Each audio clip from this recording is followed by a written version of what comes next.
அந்த பகவத்பாதாச்சாரியர்கள் சந்நியாச தீட்சை பெற்ற முக்கியமான ஸ்தலம் அந்த ஓங்காரேஸ்வரம் நர்மதை கரையிலே அமைந்திருக்கிறது. உற்பத்தியாகக்கூடிய அந்த அமர்கண்டக் என்கிற இடமும் அழகானது, அருமையானது.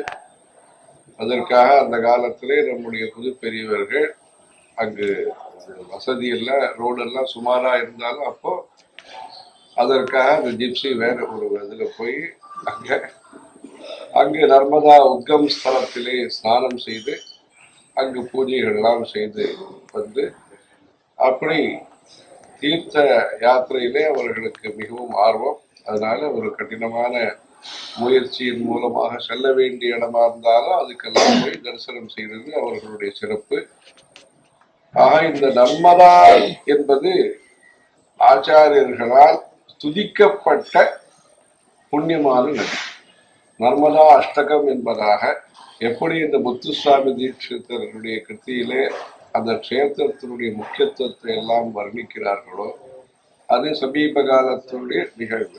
இந்த நர்மதையினுடைய முழு வரலாற்றையும் அந்த நர்மதாஷ்டகத்தின் மூலமாக விவரித்து தொதிய பாத பங்கஜம் நமாமி தேவி நர்மதே என்பதாக உன்னுடைய பாதங்களை நான் வணங்குகிறேன். தொதிய பாத பங்கஜம் நமாமி தேவி நர்மதே. நதி என்பது தேவதா ஸ்வரூபத்திலே நாம் பார்க்க வேண்டும்.